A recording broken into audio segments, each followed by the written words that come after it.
My billionaire CEO ex's new wife tried to stop my twins from winning his $100,000 Youth Innovation Prize, but her biggest mistake exposed her. The alarm bells were deafening.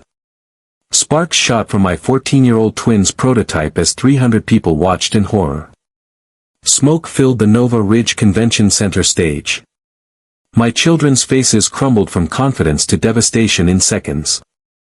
And in the crowd, I saw her. Beatrice Hale. My billionaire ex-husband's new wife. She wasn't panicking. She was smiling. I grabbed the microphone before security could stop me. My voice cut through the chaos like a blade. This device was sabotaged. And I can prove exactly who did it. Beatrice's smile vanished. Good. Because what she didn't know was that I had spent 14 years as a single mother and brilliant engineer learning one crucial lesson. You don't come for my children and walk away unscathed. Ever. Let me take you back to where this nightmare really began. 14 years ago, I was Dr. Liana Cross, a promising young engineer married to Damon Hale, back when he was just another ambitious startup founder with big dreams and empty pockets. We met at MIT. He was a computer scientist. I was a mechanical engineer. We fell in love over late-night coding sessions and shared visions of changing the world through technology. 3 years into our marriage, his company finally got the break he'd been chasing. A venture capital firm offered him $12 million. $12 million. Life-changing money. Empire-building money. I was 3 months pregnant when the offer came through. I hadn't told him yet. I'd been waiting for the right moment, planning this perfect dinner where I'd surprise him with the news. Instead, he came home with divorce papers. "Liana, I can't do this right now," he said, not even looking at me. His eyes were glued to his laptop screen, already mentally checked out. "The timing is all wrong. This deal requires everything I have. Every ounce of focus. I can't be thinking about anyone else." I remember standing there in our tiny apartment, my hand unconsciously moving to my still flat stomach, trying to form words. "Damon, I've already transferred money to your account," he interrupted. "Enough to get you settled somewhere. My lawyer says this can be quick and clean if we don't fight it. But I need to tell you something. Please, Liana. Don't make this harder than it needs to be." He left that night. Moved into a hotel. Never came back. I signed the papers in shock, my secret still locked inside me. By the time I found out I was carrying twins, he was already gone. Completely unreachable. Building his empire. I told myself he didn't deserve to know. That's what I said when Kai and Kira were born 2 months premature, tiny and fighting for every breath in the NICU.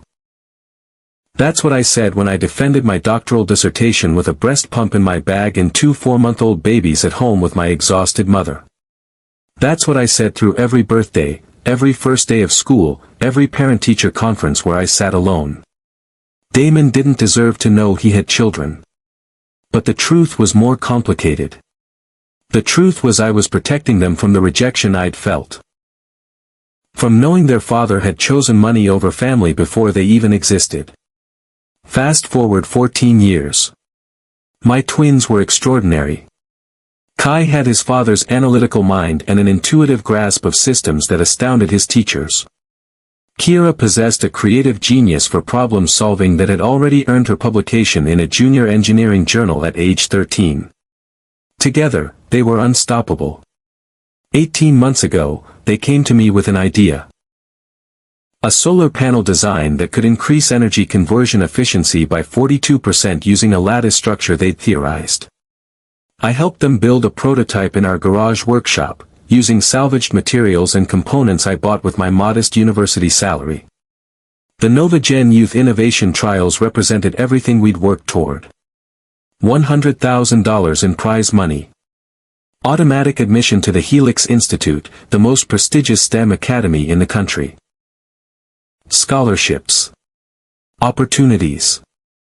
A future where my children wouldn't have to struggle the way I had. Then I saw the news. Hale Dynamics Technologies unveils revolutionary solar initiative. CEO Damon Hale promises to transform renewable energy landscape. The article included technical specifications. A lattice structure. Efficiency improvements in the 40% range. Launch timeline perfectly coordinated to coincide with the NovaGen trials. My coffee went cold as I stared at my ex-husband's face on the screen. He hadn't aged much. Still handsome in that sharp, corporate way. But there was something harder about him now. Something cold. And beside him in every photo was Beatrice Hale. Elegant. Poised. Dripping with diamonds and influence. I did what any engineer would do. I researched. Beatrice's background was impressive in the way that old money often is. Philanthropy. Charity galas. Board memberships. Including the NovaGen Foundation Board of Directors. My blood turned to ice. "Mom, you okay?" Kira appeared in my kitchen doorway, concern creasing her forehead in that way that made her look exactly like Damon. "You've been staring at your laptop for an hour." I closed the screen quickly. Too quickly. "Just work stuff, sweetheart. Nothing to worry about." But I was worried. Terrified, actually. Because if Beatrice Hale saw my children as a threat to her husband's empire, she had the power to destroy them. And I had spent 14 years making sure nothing and no one destroyed my children. The next 3 weeks were a blur of preparation. Kai and Kira refined their prototype obsessively. I attended every NovaGen preliminary event, watching, documenting, learning the players and politics. Professor Randall Voss coordinated the competition. He seemed decent enough at first. A university researcher who genuinely cared about nurturing young talent. But I noticed how he tensed whenever Beatrice Hale entered a room. How his easy smile became strained. I also noticed Trevor Blake. Beatrice's nephew. 22 years old with a failed tech startup and an entitled sneer. He'd entered the competition himself with some derivative app concept that barely functioned. And he watched my children with undisguised resentment. The opening ceremony was held at the Nova Ridge Convention Center. 300 attendees. Press coverage. Corporate sponsors lining the walls with their banners and booths. And Damon Hale giving the keynote address. I sat in the back with Kai and Kira, my heart hammering against my ribs. 14 years. I hadn't seen him in person in 14 years. Hadn't heard his voice except in our children's laughter when something struck them as funny in that particular way. He took the stage in a perfectly tailored suit, commanding the room with practiced ease. Success looked good on him. Confidence. Power. Everything he'd wanted. Everything he'd traded us for. "Innovation isn't just about technology," he said, his voice resonating through the speakers. "It's about vision. Courage. The willingness to sacrifice everything for an idea you believe in. Sacrifice everything." The irony was suffocating. Beside me, Kai leaned forward, eyes wide. "That's Damon Hale." The Damon Hale. "He's like a legend." "He's just a person," I said quietly. "Success doesn't make someone legendary. Character does." Kira glanced at me curiously. "You say that like you know him." "I know of him. There's a difference." The speech ended to thunderous applause. Damon exited the stage, and Beatrice materialized at his side like a designer-clad shadow. She whispered something in his ear, and they both looked out over the crowd. For one heart-stopping moment, Damon's eyes swept past our section. Past me. Did he recognize me? After all these years, in this context, would he even remember? His gaze moved on without pausing.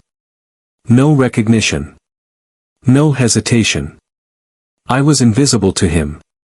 Just another face in the crowd. Perfect. That's exactly how I needed it. The preliminary rounds began the next day. Competitors presented in groups of 10, judged on innovation, functionality, and potential impact. Kai and Kira's solar lattice prototype performed flawlessly.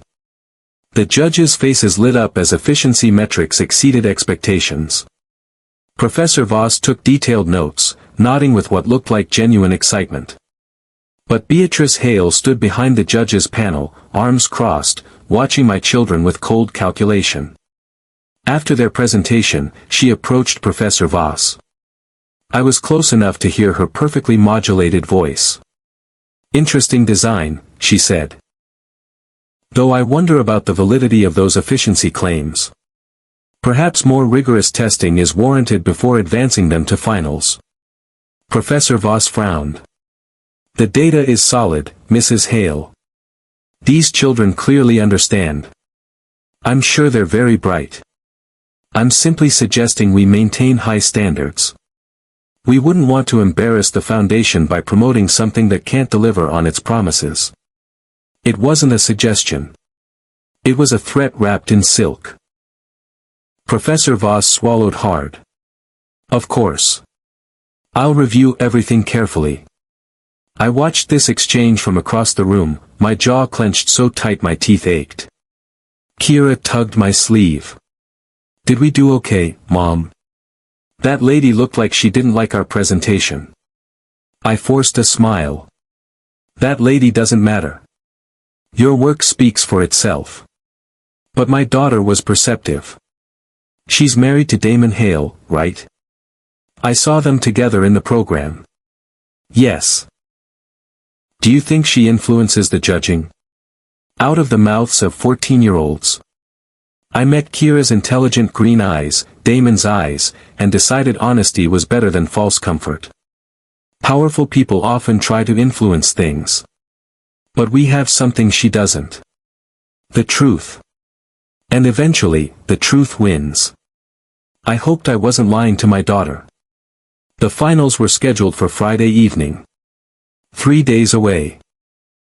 Kai and Kira spent every waking hour perfecting their presentation, running simulations, anticipating questions.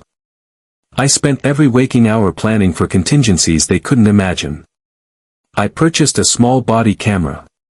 Journalist grade. Nearly invisible when clipped to my collar. I started recording every interaction at NovaGen events. Every conversation. Every decision. Call it paranoia. I called it preparation. Thursday afternoon, I saw Trevor Blake enter the convention center through a side door, looking around nervously. It was odd because there were no scheduled events that day. The building should have been locked except for staff. I followed him at a distance, my body camera recording everything. He made his way to the secure storage area where finalists' prototypes were kept overnight. The door required a keycard. Trevor pulled one from his pocket. Not his own. The label read Professor Voss. My pulse quickened. Trevor glanced around once more, then slipped inside. I couldn't follow without being seen, but I positioned myself near a window with a partial view. Through the gap, I watched him approach my children's prototype. He pulled out his phone, propped it against a shelf, and began working on the device. His hands moved quickly, confidently. This wasn't curiosity. This was deliberate.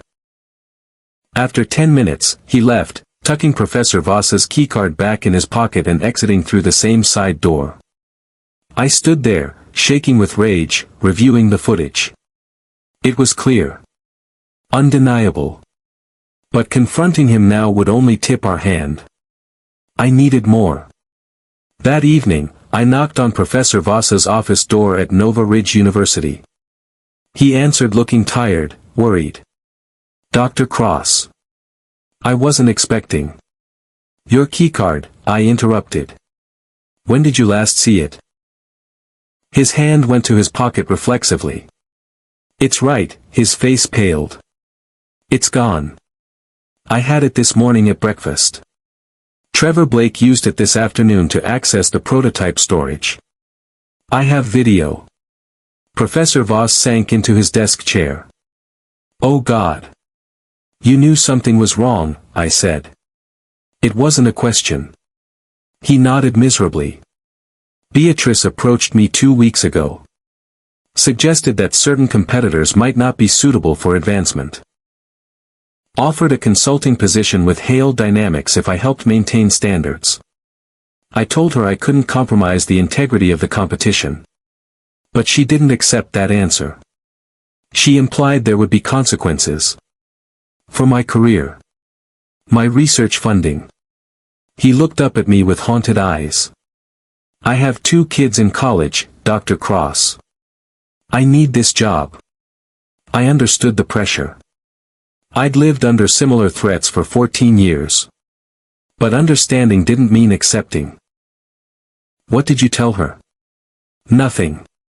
I haven't helped her. But I haven't stopped her either. Shame colored his voice. I've been a coward.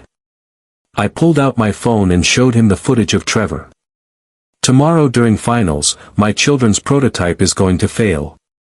Spectacularly. And everyone will assume it never worked in the first place. Professor Voss watched the video, his expression hardening. That's sabotage. Yes. And you're going to help me prove it. He looked at me for a long moment. Then something shifted in his eyes. A decision made. What do you need? Access to the system logs.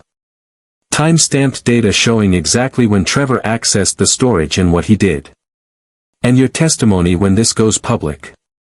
Beatrice will destroy me. Only if we let her. But if we do this right, she destroys herself. Professor Voss took a shaky breath. Your children's work is brilliant.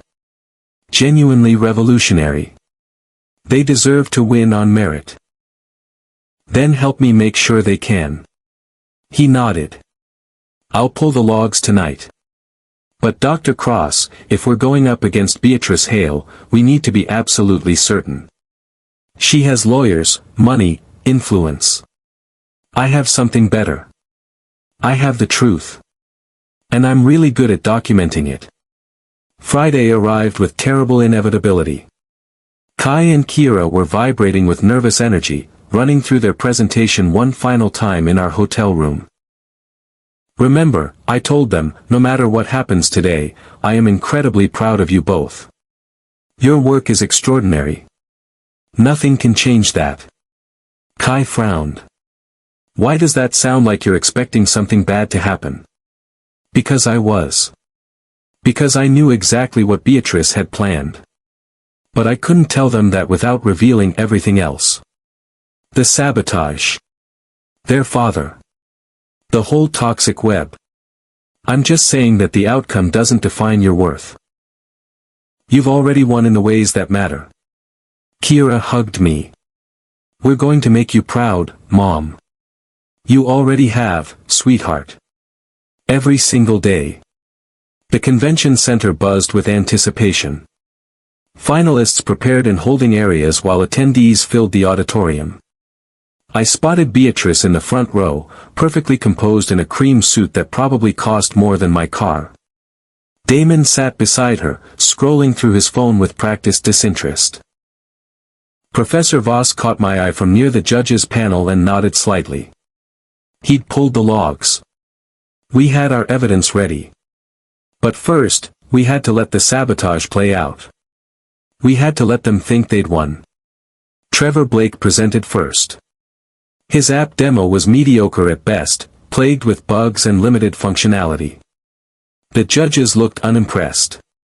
But Beatrice applauded enthusiastically, and I saw money changing hands in my mind. Influence being leveraged. Favors being called in. 2 more competitors presented. Both solid but not revolutionary. Then it was my children's turn. Kai and Kira took the stage with the kind of confidence that comes from knowing your work is good. Genuinely good. They explained their solar lattice concept with clarity and passion, fielding technical questions from judges with ease. And now, Kira said, her voice clear and strong, will demonstrate the efficiency in real time. Kai activated the prototype. For 10 beautiful seconds, it worked perfectly. The lattice hummed to life, solar panels converting ambient light into measurable energy at rates that made the judges lean forward in their seats. Then the alarm started. Sparks shot from the central processor.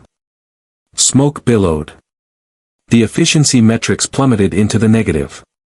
The device literally began melting. Chaos erupted. Security rushed the stage. Judges scrambled backward. Someone activated the fire suppression system, dousing my children and their destroyed prototype in foam. Kai stood frozen, face white with shock. Kira was crying, foam dripping from her hair. And in the front row, Beatrice Hale smiled. That's when I moved. I walked to the stage with my phone in hand, body camera footage already cued. I grabbed the microphone before anyone could stop me. This device was sabotage, I said, my voice cutting through the chaos like a blade. And I can prove exactly who did it. The room went silent. All eyes turned to me. Including Damon's. For the first time in 14 years, my ex-husband actually saw me. Recognition flashed across his face. Shock. Confusion. Then something that might have been guilt. But I wasn't focused on him. I was focused on Beatrice, whose smile had frozen into a rictus of alarm. My name is Dr. Liana Cross, I continued. And yesterday, I recorded video of Trevor Blake illegally accessing the prototype storage using Professor Voss's stolen keycard. I held up my phone, projecting the footage onto the large screen behind me. 300 people watched Trevor enter the storage room, approach my children's prototype, and deliberately alter its circuitry. Gasps rippled through the audience. But that's not all, I said. Professor Voss, would you please share the system logs? Professor Voss stood, hands shaking but voice steady. The time-stamped data shows Trevor Blake accessed the storage at 3:47 p.m. yesterday. He spent 12 minutes inside. The system also logged what devices he interacted with. He paused. Only one. The Cross Twins solar lattice. More gasps. Murmurs building to outrage. Trevor Blake had gone pale, looking desperately at his aunt. But Beatrice's mask of composure was cracking. Furthermore, I continued, pulling up audio on my phone, I have this recording from 2 weeks ago. Beatrice's voice filled the auditorium. Crystal clear. Undeniable. If those children win, everything I've built collapses. Damon's new solar line launches in 3 months. We can't have some garage-built prototype stealing our thunder. Do whatever you need to do, Trevor. Make sure they don't advance to finals. If they somehow do, make sure their device fails spectacularly. The silence that followed was deafening. All eyes turned to Beatrice. She stood slowly, face flushed with fury and humiliation. This is fabricated, she said, but her voice lacked conviction. Digitally altered. This woman clearly has an agenda. The metadata is available for independent verification, I interrupted. As is the body camera footage, the system logs, and Professor Voss's testimony. I'm an engineer, Mrs. Hale. I know how to document evidence properly. Damon was staring at Beatrice like he'd never seen her before. Beatrice, what did you do? She rounded on him. What I had to do. Your precious solar launch would have been overshadowed by 2 children with a garage invention. I was protecting our investment. Protecting you. By sabotaging children. His voice was barely above a whisper, but the microphone caught it. By destroying their work. They're nobody, Beatrice hissed, and in that moment, her carefully cultivated elegance shattered completely. Some single mother's brats trying to make a name for themselves off ideas that probably came from corporate espionage anyway. Actually, I interrupted again, my voice ice cold, they're your husband's children. Those brats you just dismissed. They're Kai and Kira Hale. Damon's son and daughter. The twins I was carrying when he left me 14 years ago. If the room had been silent before, it was a tomb now. Damon's face drained of all color. He looked from me to the stage, where Kai and Kira stood dripping with fire-suppressant foam, their faces mirrors of shock. What? The word came out strangled. Kai found his voice first. Mom, what is she talking about? Kira was staring at Damon. At his green eyes. The same shade as hers. As Kai's. Understanding was dawning with horrible clarity. This wasn't how I wanted them to find out. This wasn't the conversation I'd planned. But Beatrice had forced my hand, and I'd be damned if I let her control any more of this narrative. Damon Hale is your father, I said, looking directly at my children. I'm sorry you're finding out this way. I'm sorry for a lot of things. But right now, we're going to finish exposing the truth. I turned back to the audience, to the judges, to the board members I knew were watching. I have submitted all evidence to the NovaGen Ethics Committee. Trevor Blake used stolen credentials to commit sabotage. Beatrice Hale orchestrated and directed that sabotage, using her board position to undermine the integrity of this competition. And both of them did it to protect corporate interests over the merit-based mission NovaGen claims to uphold. The head judge stood. Dr. Cross, if what you're saying is true. It's verifiable. Every word. Then this competition is suspended pending full investigation. She looked at my children, her expression softening. I am so sorry this happened to you both. Beatrice made a move toward the exit, but security was already there. Not to arrest her, not yet, but the message was clear. She wasn't leaving until questions were answered. Trevor had already broken, turning on his aunt with pathetic desperation. She made me do it.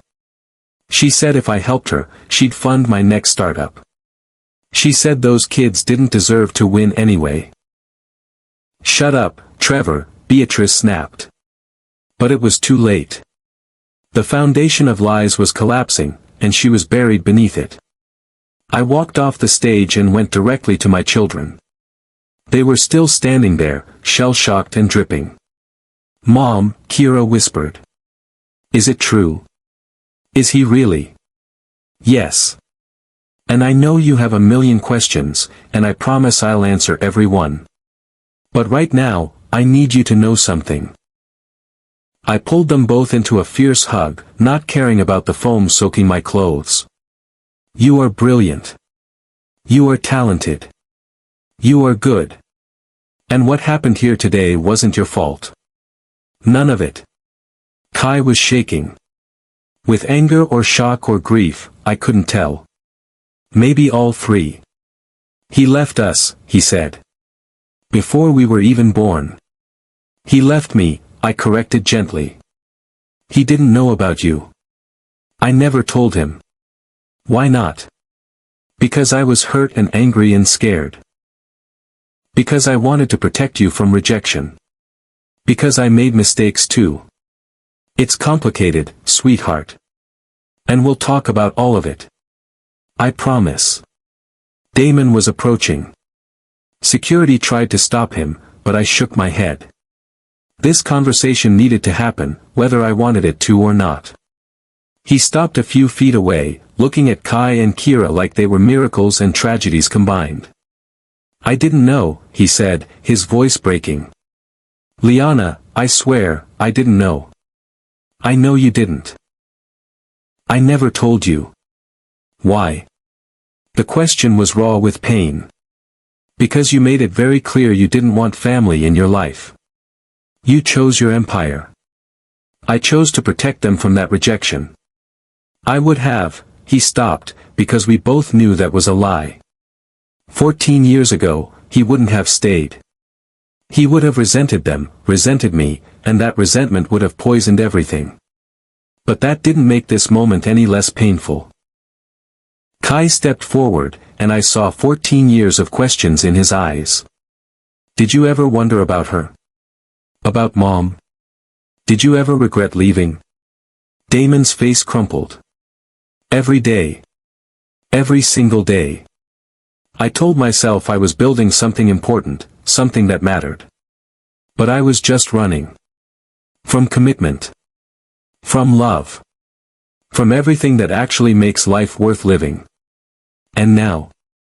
Kira asked. Her voice was small, vulnerable in a way that broke my heart. Now that you know about us.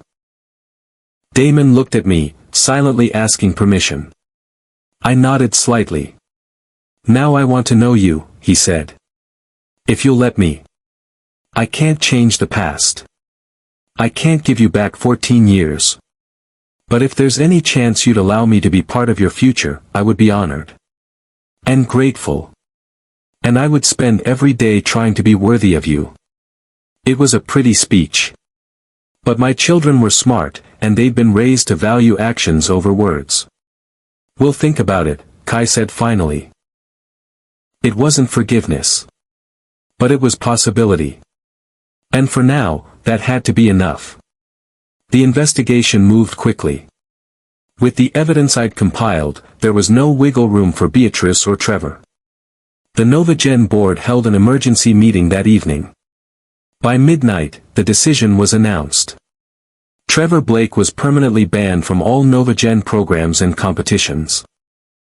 His name was flagged in the National Innovation Database, effectively blacklisting him from legitimate scientific communities. Beatrice Hale was removed from the board of directors, effective immediately. Multiple organizations where she held positions began their own reviews of her conduct. Her carefully constructed empire of influence crumbled in less than 24 hours. Kai and Kira were reinstated as finalists. More than that, their work was promoted directly to the International Youth Energy Summit in Cambridge, scheduled for 3 months later. And the $100,000 prize? The board voted unanimously to award it to my children, recognizing both the merit of their work and the injustice they'd endured. But the money, the recognition, the opportunities, none of that mattered as much as what happened that night in our hotel room. Kai and Kira sat on one bed. I sat on the other. And for 3 hours, we talked. I answered every question they'd ever had about their father. About why I never told them. About the divorce, the money, the silence. I didn't sugarcoat it. I didn't make excuses. I simply told them the truth. I thought I was protecting you, I said. But maybe I was protecting myself too. From having to share you. From the possibility that he might take you from me the way he took everything else. Kira crawled over to sit beside me. You were scared. Terrified. But you're not scared anymore, Kai observed. When you stood up there today and exposed everything, you weren't scared at all. Oh, I was scared, I corrected. But I was more angry than scared. Nobody hurts my children and gets away with it. Kai smiled, just a little. You were kind of a badass, Mom. I laughed, surprising myself. Language. You literally destroyed a billionaire's wife in front of 300 people using evidence you collected with a spy camera. That's badass. Fair point. Do you hate him? Kira asked quietly. Our father. I considered the question carefully. I did. For a long time. But hate takes energy, and I needed all my energy for you too. So eventually it just became indifference. He was someone from my past who made choices I didn't agree with. And now? Now he was the father of my children, trying to find his way back into a family he'd never known existed. Now he was a man facing the consequences of his choices and apparently willing to do the work to change. Now I'm cautiously hopeful, I admitted. For your sakes. If he can be the father you deserve, then my feelings about the past don't matter. Kai leaned back against the headboard. What if we want to know him? Would that hurt you? God, no. Sweetheart, he's your father. You have every right to have a relationship with him. That's separate from my relationship with him. But what if we like him? Kira pressed. What if we want to spend time with him? I pulled both of them close. Then I'll be happy for you. My job is to love you and support you, not to control who you care about. If Damon can be good to you, good for you, then I'll support that relationship. Even though he hurt you? Kai asked. Even though. Because you're not me, and your relationship with him doesn't have to be defined by my pain. They were quiet for a moment, processing. Then Kira said, can we set some ground rules though? Like what? Like he has to earn trust. He doesn't just get to be dad because of biology. He has to show up, consistently, and prove he's worth knowing. I smiled. That's very wise. I learned from the best, she said, hugging me tight. That night, after the twins finally fell asleep, I stood on our hotel balcony looking out over Nova Ridge City. Somewhere out there, Damon was probably having a very different conversation with Beatrice about divorce lawyers and asset division. Somewhere out there, Trevor Blake was facing the reality that his aunt had thrown him under the bus to save herself. And somewhere out there, Professor Voss was probably sleeping peacefully for the first time in weeks, having chosen integrity over fear. The world had shifted on its axis today. Secrets exposed. Lies revealed. Justice served. But the real work was just beginning. 3 months later, I stood in the Cambridge Technology Arena watching Kai and Kira present their upgraded solar lattice to an international audience of scientists, investors, and innovation leaders. Damon sat 2 seats away. Not beside me, that felt too complicated still, but present. He'd been present for the last 3 months in ways that surprised me. Weekly dinners at neutral restaurants. Help with college preparation research. Patient answers to hard questions about why he'd left. He'd filed for divorce from Beatrice the day after the sabotage exposure. The proceedings were ugly, public, and expensive, but he never wavered. He'd made his choice. Not me. We weren't reconciling. Too much had happened, and we were different people now. But his children. He'd chosen his children. That was enough. On stage, Kira was fielding a complex question about thermal regulation with the kind of confidence that made my heart swell. Kai jumped in to add technical specifications, the two of them working in perfect sync the way they always had. They were brilliant. Not because of Damon's genes or my guidance. Because they were themselves. Unique, extraordinary, unstoppable. The presentation ended to thunderous applause. The judges deliberated for less than 5 minutes before announcing the winners. Kai and Kira Cross. First place. International Youth Energy Summit champions. They'd won. On merit. On talent. On the strength of their own brilliance. As they accepted their award, Kai looked out into the audience and found me. He smiled, mouthed, "We did it, Mom." I nodded, tears streaming down my face. Yes, you did. After the ceremony, we gathered in the lobby. Damon approached cautiously, still learning the boundaries of this new family dynamic. "Congratulations," he said to the twins. "Your presentation was incredible." "Thanks," Kira said. Still slightly formal with him, but warming. Kai was less guarded. "Did you understand the thermal coefficient calculations?" "Because I know Mom did, she's an engineer, but your background is computer science, so I wasn't sure if." "I followed most of it," Damon admitted with a smile. "Though I'll admit the advanced physics parts went over my head." "I could explain it if you want," Kai offered. "I mean, if you have time." The hope in my son's voice, the tentative reaching out, made my throat tight. Damon's eyes got suspiciously bright. "I would love that. I have all the time in the world." And he did. Because whatever else had happened, whatever mistakes had been made, he was here now. Learning. Trying. Showing up. That evening, the four of us had dinner together.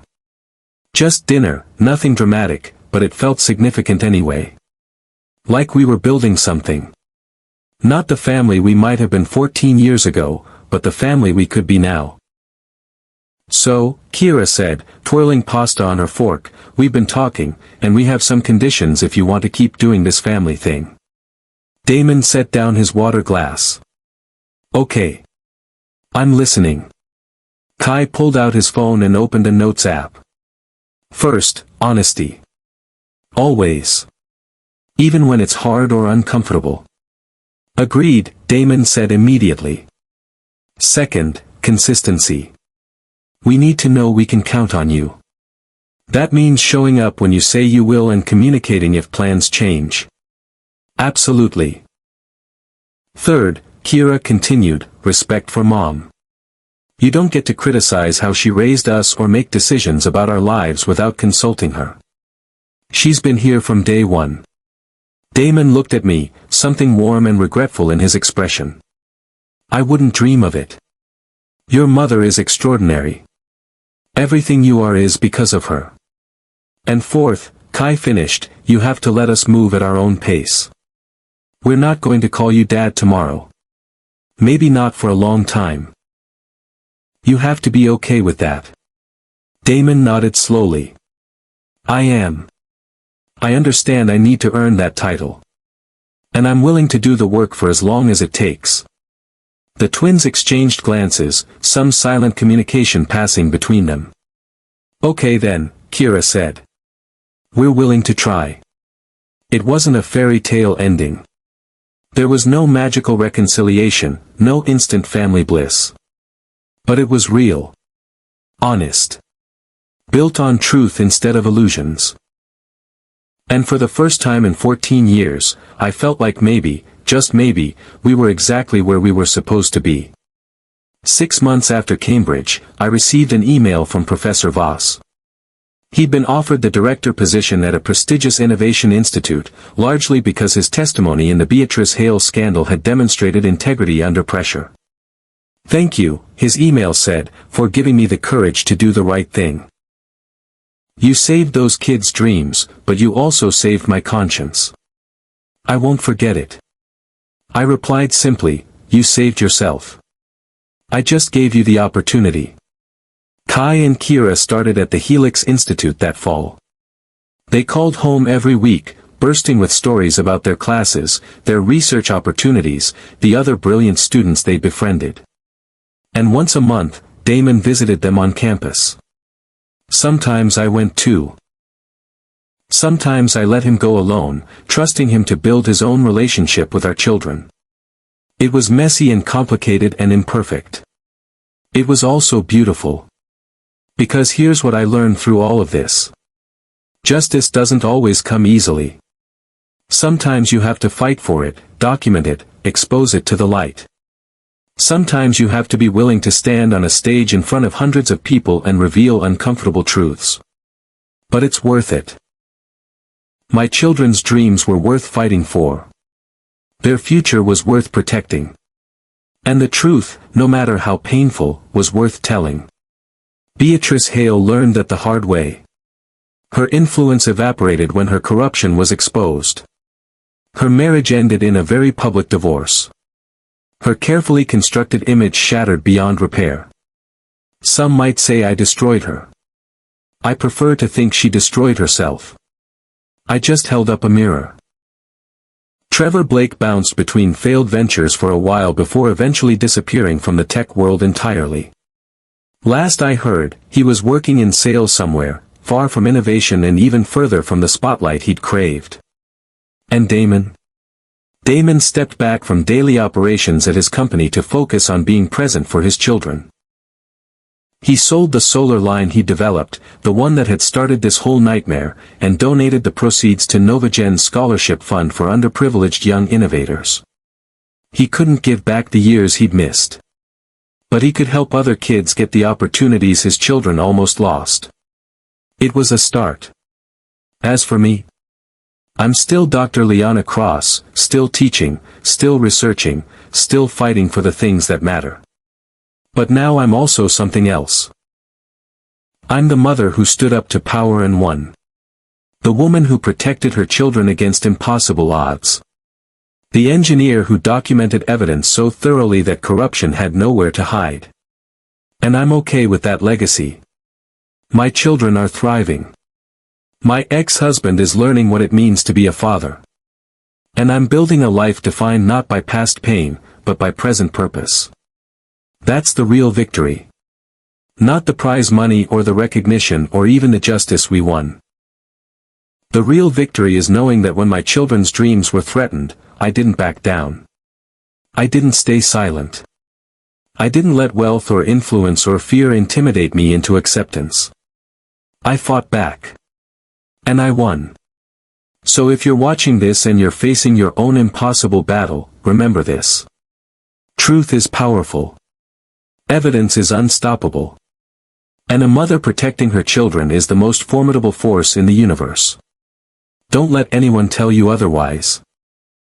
If this story moved you, if it inspired you, if it reminded you that justice is possible even against overwhelming odds, then I need you to do something for me.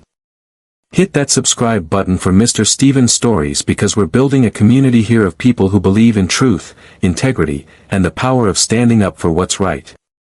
Your subscription helps us grow, helps us reach more people with these stories that matter. Drop a comment telling me what moment hit you hardest. Was it the exposure on stage? The twins learning about their father? The quiet moment of choosing courage over fear? Share this with someone who needs to hear it. Someone fighting their own battle. Someone who needs to know they're not alone. Because that's what we do here at Mr. Steven's Stories. We tell the truth. We celebrate justice. And we remind each other that one person with courage and conviction can change everything. Beatrice Hale's biggest mistake wasn't sabotaging a competition. It was underestimating a mother's love, an engineer's precision, and the unstoppable power of documented truth. Some lessons are learned the hard way. And some victories, the ones that matter most, are earned through courage, evidence, and an absolute refusal to let injustice win. This is Dr. Liana Cross's story. But it could be yours too. Stand up. Speak the truth. Fight back.